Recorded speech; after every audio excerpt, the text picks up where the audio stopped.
News first channel ವೀಕ್ಷಕರಿಗೆ ಭವಿಷ್ಯ ಈ ದಿನ ಕಾರ್ಯಕ್ರಮಕ್ಕೆ ಸ್ವಾಗತ.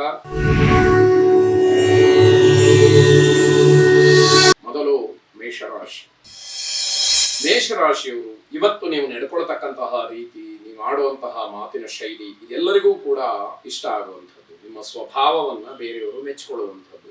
ದಿವಸ ಹೀಗೆ ಇದ್ರೆ ಒಳ್ಳೆಯದು ಅನ್ನುವಂಥದ್ದು ನಮ್ಮ ಅಭಿಪ್ರಾಯ, ನಮ್ಮ ಆಸೆ. ಯಾಕೆ ಅಂತಂದ್ರೆ ಪ್ರತಿನಿತ್ಯವೂ ಕೂಡ ಬೇರೆಯವರ ಮನಸ್ಸಿಗೆ ಸಮಾಧಾನ ಆಗುವಂತಹ ರೀತಿಯಲ್ಲಿ ನಡ್ಕೊಂಡ್ಬಿಟ್ರೆ ಯಾವುದೇ ರೀತಿಯ ಜಗಳಕ್ಕಾಗ್ಲಿ ಮನಸ್ತಾಪಕ್ಕಾಗ್ಲಿ ಯಾವ ಅವಕಾಶಗಳು ಕೂಡ ಇಲ್ಲದೆ ಇರತಕ್ಕಂಥದ್ದಾಗುತ್ತೆ. ಆದಷ್ಟು ಶಾಂತಿ ತಾಳ್ಮೆಯಿಂದ ದಿವಸವನ್ನ ಕಳೀತೀರಿ ಅನ್ನುವಂಥದ್ದೇ ಬಹಳ ವಿಶೇಷ. ಯಾರು ಏನು ಮಾತಾಡಿದ್ರು ಕೂಡ ಬಹಳ ನಿಧಾನವಾಗಿ ತಾಳ್ಮೆಯಿಂದ ಉತ್ತರ ಕೊಡ್ತಕ್ಕಂಥದ್ದು, ಶಾಂತಿಯನ್ನು ಕಾಪಾಡ್ತಕ್ಕಂಥದ್ದು ಈ ಕೆಲಸಗಳಾಗುತ್ತೆ. ಸ್ವಭಾವತಃ ರಾಶಿ ದೃಷ್ಟಿಯಿಂದ ನೋಡಿದ್ರೆ ರಾಶಿಗೆ ಅಧಿಪತಿ ಕುಜ ಆಗ್ತಾನೆ.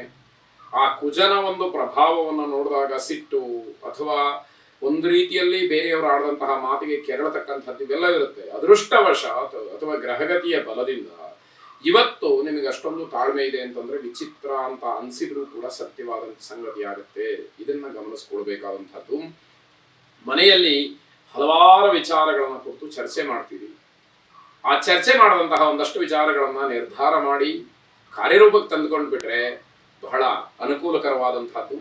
ವಿವಾಹದ ವಿಚಾರ ಮುನ್ನೆಲೆಗೆ ಬರುತ್ತೆ. ಮನೆಯಲ್ಲಿ ಆ ಮಂಗಳ ಕಾರ್ಯವನ್ನ ಮಾಡಬೇಕು ಅನ್ನುವಂತಹ ವಿಷಯವನ್ನ ಕುರಿತು ತುಂಬಾ ಚರ್ಚೆಯನ್ನ ಮಾಡಿ ಕೊನೆಯ ಹಂತದವರೆಗೂ ಕೂಡ ತಂದು ನಿಲ್ಲಿಸ್ತೀರಿ ಅಂತಕ್ಕಂತಹದ್ದು.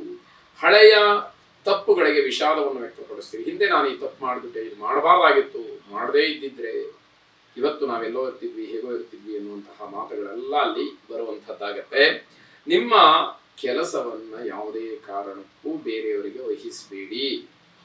ನಿಮ್ಮ ಕೆಲಸವನ್ನ ನೀವೇ ಮಾಡುವಂತಹ ಒಂದು ಸಂಕಲ್ಪವನ್ನು ಮಾಡಿ ಅದರಲ್ಲಿ ಜಯಶೀಲರಾಗ್ತೀರಿ. ಬೇರೆಯವರಿಗೆ ವಹಿಸಿದ್ರಿ ಕೆಲಸ ಹಾಳಾಗತ್ತೆ. ಸೂರ್ಯನಾರಾಯಣನನ್ನ ಪ್ರಾರ್ಥನೆ ಮಾಡಿ, ವಿಶೇಷವಾಗಿ ಆದಿದೇವ ನಮಸ್ತುಭ್ಯಂ ಪ್ರಸೀದ ಮಮ ಭಾಸ್ಕರ ಪ್ರಭಾಕರ ನಮಸ್ತುಭ್ಯಂ ದಿವಾಕರ ನಮೋಸ್ತುತೆ ಎಂಬುದಾಗಿ 12 ಬಾರಿ ಪಠನೆಯನ್ನ ಮಾಡಿ ಆ ಸೂರ್ಯನಾರಾಯಣನ ಅನುಗ್ರಹ ನಿಮ್ಮನ್ನ ಕಾಪಾಡಲಿ. ಶುಭವಾಗಿ. ವೃಷಭ ರಾಶಿ, ಮಾನಸಿಕವಾಗಿ ಸದೃಢರಾಗಿರಬೇಕು, ಮನಸ್ಸು ಗಟ್ಟಿಯಾಗಿರಬೇಕು. ಆಗ ಮನಸ್ಸು ನಿಮ್ಮ ಹತೋಟಿಯಲ್ಲಿದ್ದರೆ ಏನು ಬೇಕಾದರೂ ಕೂಡ ಸಾಧನೆ ಮಾಡೋದಕ್ಕೆ ಮುಂದಾಗಬಹುದು ಅಂತ ಅರ್ಥ. ಪ್ರೇಮಿಗಳಿಗೆ ತುಂಬಾ ತೊಂದರೆಯಾಗತಕ್ಕಂತಹ ದಿವಸ, ಜೊತೆಗೆ ವಿಪರೀತವಾದಂತಹ ಭಯ ಕಾಡುತ್ತೆ. ಎಲ್ಲಿ ನಾವೇನು ತಪ್ಪು ಮಾಡ್ಬಿಡ್ತೀವೋ, ಯಾರ ಕೈ ಸಿಗ ಹಾಕೊಂಡ್ಬಿಡ್ತೀವೋ, ಕಾನೂನಿನ ಹೋರಾಟ ಮಾಡಬೇಕಾಗುತ್ತೇನೋ, ಇವೆಲ್ಲವೂ ಕೂಡ ಭಯ, ಆತಂಕ ಹೆಚ್ಚಿನದಾಗಿ ನಿಮಗೆ ತೊಂದರೆಯನ್ನ ಕೊಡ್ತಕ್ಕಂಥದ್ದಾಗತ್ತೆ. ಹೃದಯಕ್ಕೆ ಸಂಬಂಧಪಟ್ಟಂತಹ ಸಮಸ್ಯೆ ಇರುವಂತಹವರು, ಹೃದ್ರೋಗಿಗಳು ಸ್ವಲ್ಪ ಎಚ್ಚರಿಕೆಯನ್ನು ವಹಿಸಬೇಕು. ತೊಂದರೆಯಾಗ್ತಕ್ಕಂತಹ ಸಾಧ್ಯತೆಗಳು ಹೆಚ್ಚಾಗಿ ಕಾಣ್ತಾ ಇದೆ. ಹವಾಮಾನ ವೈಪರೀತ್ಯದಿಂದಲೂ ಕೂಡ ಆರೋಗ್ಯದಲ್ಲಿ ಸಣ್ಣ ಪುಟ್ಟ ವ್ಯತ್ಯಾಸಗಳಾಗುತ್ತೆ. ಇದನ್ನೂ ಕೂಡ ತಾತ್ಸಾರ ಮಾಡೋ ಹಾಗಿಲ್ಲ. ಹಾಗೇ ಬಿಟ್ರೆ ಮುಂದಿನ ದಿನದಲ್ಲಿ ಅದು ಇನ್ನಷ್ಟು ಮತ್ತಷ್ಟು ಹೆಚ್ಚಾಗ್ತಕ್ಕಂತಹ ಸಾಧ್ಯತೆಗಳು ಕಾಣ್ತಾ ಇದೆ. ಮಕ್ಕಳಿಗೆ ಸೋಂಕಿನ ಭಯ, ಅದು ಕೂಡ ಸಮಸ್ಯೆಗೆ ಕಾರಣವಾಗುತ್ತೆ. ಸ್ವಲ್ಪ ಎಚ್ಚರಿಕೆಯಿಂದ ಇರುವಂತಹದ್ದೇ ಒಳ್ಳೆಯದು ಅಂತ ಹೇಳಬೇಕು. ವಿದ್ಯಾರ್ಥಿಗಳಿಗೆ ಮಾತ್ರ ಭಯ ದೂರವಾಗುತ್ತೆ. ಈಗಾಗಲೇ ಕೆಲವು ಪರೀಕ್ಷೆಗಳು ಆಗೋಗಿದೆ, ರಜದ ಸಮಯ, ಇನ್ಯಾಕೆ ಭಯ, ನಮ್ಮ ಫಲಿತಾಂಶ ಬರಲಿ, ರಿಸಲ್ಟ್ ಬರಲಿ, ಆಮೇಲೆ ನೋಡೋಣ ಅನ್ನುವಂತಹ ಕೆಲವರು ತುಂಬಾ ಧೈರ್ಯದಿಂದ ಇರತಕ್ಕಂಥವ್ರು ಇರ್ತಾರೆ. ಸ್ವಯಂವರ ಪಾರ್ವತಿ ದೇವಿಯನ್ನ ಪ್ರಾರ್ಥನೆ ಮಾಡಿ. ಶುಭವಾಗಿ. ಮಿಥುನ ರಾಶಿ, ಮನೆಯಲ್ಲಿ ಅನ್ಯೋನ್ಯತೆ ಎನ್ನುವಂಥದ್ದಿರಲಿ, ಜಗಳ ಮಾಡುವಂಥದ್ದು ಬೇಡ. ಮನಸ್ತಾಪಕ ಕಾರಣಗಳು ಹಲವಾರು ಇರಬಹುದು, ಆದರೆ ಅವೆಲ್ಲವನ್ನ ಬಹಳ ಹಗುರವಾಗಿ ತಗೊಂಡು ಸರಿಯಾದಂತಹ ರೀತಿಯಲ್ಲಿ ಅದನ್ನೆಲ್ಲ ಬಗೆಹರಿಸ್ಕೊಳ್ತಕ್ಕಂಥದ್ದು ಒಳ್ಳೆಯದಾಗಿರುತ್ತೆ. ಸ್ನೇಹಿತರ ಸಹಾಯ ಬೇಕಾಗಬಹುದು ಕೆಲವು ವಿಚಾರಗಳಲ್ಲಿ. ಅಂತಹ ಸಂದರ್ಭಗಳು ಬಂದಾಗ ಸ್ನೇಹಿತರ ಒಂದಷ್ಟು ಸಲಹೆಗಳನ್ನು, ಅವರ ಮಾರ್ಗದರ್ಶನಗಳನ್ನು, ಅವರು ಆಡ್ತಕ್ಕಂತಹ ಮಾತುಗಳನ್ನು ಇವೆಲ್ಲವನ್ನು ಗಣನೆಗೆ ತೆಗೆದುಕೊಂಡು ವಿಶೇಷವಾಗಿ ಅವರ ಮಾತಿಗೆ ಒಂದಷ್ಟು ಆದ್ಯತೆಯನ್ನು ನೀಡಿ ನೀವು ಮುಂದುವರಿತಕ್ಕಂಥದ್ದು ಒಳ್ಳೆಯದಾಗಿರುತ್ತೆ. ಹಣದ ಸಮಸ್ಯೆ ಸಣ್ಣ ಪ್ರಮಾಣದಲ್ಲಿ ನಿಮಗೆ ಕಾಡುತ್ತೆ. ದುಡ್ಡು ಕಾಸಿನ ವಿಚಾರ ಬಂತು ಅಂತಾದಾಗ ಸ್ವಲ್ಪ ಮಟ್ಟಿಗೆ ಆ ಸಮಸ್ಯೆ ನಿಮಗೆ ಎದುರಾಗಬಹುದು. ಅದನ್ನ ಸರಿಯಾದಂತಹ ರೀತಿಯಲ್ಲಿ ನೀವು ನೋಡಿಕೊಂಡು ಬಗೆಹರಿಸ್ಕೊಳ್ಬೇಕಾಗತ್ತೆ ಎನ್ನುವಂತಹದ್ದು.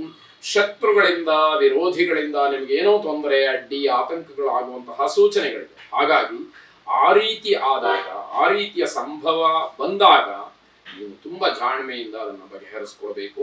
ನಿಮ್ಮ ಕೆಲಸ ಅದರ ಗುಣಮಟ್ಟ ಇದಕ್ಕೆ ಆದ್ಯತೆಯನ್ನು ನೀಡಿ. ಯಾವ ಕೆಲಸವನ್ನು ನೀವು ಮಾಡಬೇಕು, ಅದರ ಗುಣಮಟ್ಟವನ್ನು ಹೇಗೆ ಕಾಪಾಡಿಕೊಳ್ಬೇಕು, ಆ ವಿಷಯದಲ್ಲಿ ನಿಮ್ಮ ಗಮನ ಹೆಚ್ಚಾಗಿರಬೇಕು. ಇಲ್ಲ ಅಂತಾದರೆ ಮಾಡಿದಂತಹ ಕೆಲಸವೂ ಪ್ರಯೋಜನ ಆಗಲ್ಲ. ಮತ್ತೆ ಅದರಿಂದ ಸಿಗ್ತಕ್ಕಂತಹ ಫಲ ಅಥವಾ ಅದರಿಂದ ಆಗಬೇಕಾದಂತಹ ಲಾಭ ಇದ್ಯಾವುದೂ ಕೂಡ ನಿಮ್ಮ ನಿರೀಕ್ಷೆಗೆ ಅನುಗುಣವಾಗಿ ಆಗದೇ ಇರತಕ್ಕಂಥದ್ದಾಗ್ಬೋದು. ದೊಡ್ಡವರು, ಅಧಿಕಾರಿಗಳು ಇವತ್ತು ನಿಮ್ಮನ್ನ ಅಷ್ಟೊಂದಾಗಿ ನಂಬೋದಿಲ್ಲ. ನೀವು ಅವರ ಕೈಗಳಿಗೆ ಕೆಲಸ ಮಾಡಿರ್ತೀರಿ, ಅದೇ ಮನೆಯಲ್ಲಿ ಅವರ ಜೊತೆಯಲ್ಲೇ ಇರ್ತೀರಿ, ಆದರೂ ಕೂಡ ಇವತ್ತಿನ ಒಂದು ಗ್ರಹಗತಿ ಅಥವಾ ಪರಿಸ್ಥಿತಿ ನಿಮ್ಮನ್ನ ನಂಬದೇ ಇರುವ ಹಾಗೆ ಮಾಡ್ತಕ್ಕಂಥದ್ದಾಗ್ಬಿಡುತ್ತೆ. ಅವರಲ್ಲಿ ನಂಬಿಕೆಯನ್ನು ಉಳಿಸ್ಕೊಡಿ, ಅವರ ಮನಸ್ಸನ್ನು ಗೆಲ್ತಕ್ಕಂತಹ ಪ್ರಾಮಾಣಿಕವಾದ ಕೆಲಸವನ್ನ ಮಾಡಿ ಅಂತ ಅರ್ಥ. ತಾಪಸಮನ್ಯುವಿನ ಪ್ರಾರ್ಥನೆಯನ್ನು ಮಾಡಿ. ಶುಭವಾಗಿ. ಕರ್ಕಾಟಕ ರಾಶಿ, ಆರ್ಥಿಕವಾಗಿ ದೊಡ್ಡವರಿಂದ ಸಹಾಯ ಸಿಗ್ಬೋದು. ಹಣದ ವಿಚಾರ ಬಂತು ಅಂತಾದಾಗ ಏನಾದರೂ ಸಮಸ್ಯೆಗಳಿದ್ರೆ, ಹಣದ ಅಗತ್ಯತೆ ಇದ್ರೆ ದೊಡ್ಡವರು, ಹಿರಿಯವರು, ಅಧಿಕಾರಿಗಳು ನಿಮಗೆ ಸಹಾಯವನ್ನ ಮಾಡ್ತಾರೆ ಅಂತ ಅರ್ಥ. ಬಹುಕಾಲದಿಂದ ನಿಂತೋಗಿದ್ದಂತಹ ಕೆಲಸ ಪುನಃ ಆರಂಭವಾಗಬಹುದು, ಆ ಸೂಚನೆಗಳು ಇದೆ ಅನ್ನುವಂಥದ್ದು ಗೊತ್ತಾಗ್ತಾ ಹೋಗುತ್ತೆ. ಆರೋಗ್ಯದಲ್ಲಿ ಸುಧಾರಣೆಯನ್ನು ಕಾಣ್ತೀರಿ. ಆರೋಗ್ಯದಲ್ಲಿ ವಿಶೇಷವಾದಂತಹ ಯಾವುದೋ ಒಂದು ತಿರುವು, ಬದಲಾವಣೆ ನಿಮಗೆ ಧೈರ್ಯವನ್ನ ಕೊಡ್ತಕ್ಕಂಥದ್ದಾಗುತ್ತೆ. ದಿನನಿತ್ಯದ ಆದಾಯ ಹೆಚ್ಚಾಗುವಂಥದ್ದು, ಹಾಗಾಗಿ ಅದೊಂದಷ್ಟು ಸಂತೋಷಕ್ಕೆ ಕಾರಣವಾಗುತ್ತೆ. ದೊಡ್ಡವರ ಸಲಹೆ ಅದು ಅನುಚಿತ ಅಂತ ಹೇಳಿ ನಿಮ್ಗೆ ಅನಿಸುತ್ತೆ, ಆ ರೀತಿ ನಿರ್ಧಾರವನ್ನು ನೀವು ಮಾಡ್ಬಿಡ್ತೀರಿ. ದೊಡ್ಡವರು ನಿಮ್ಗೆ ಏನಾದರೂ ಹೇಳಕ್ ಬಂದ್ರೆ ಅದೇನು ಪ್ರಯೋಜನಕ್ಕೆ ಬರೋದಿಲ್ಲ, ಅವ್ರು ಹೇಳೋದು ಹೇಳ್ತಾರೆ ಎನ್ನುವಂತಹ ತಾತ್ಸಾರದ ಮಾತು ನಿಮ್ಮ ಮನಸ್ಸಿನಲ್ಲಿ ಬರುತ್ತೆ. ಅದನ್ನು ಸರಿಯಾಗಿ ಯೋಚನೆ ಮಾಡಿ ನಿರ್ಧರಿಸಬೇಕಾದಂಥದ್ದು. ಪ್ರೇಮಿಗಳಿಗೆ ಶುಭವಾದಂತಹ ದಿವಸ ಇದು.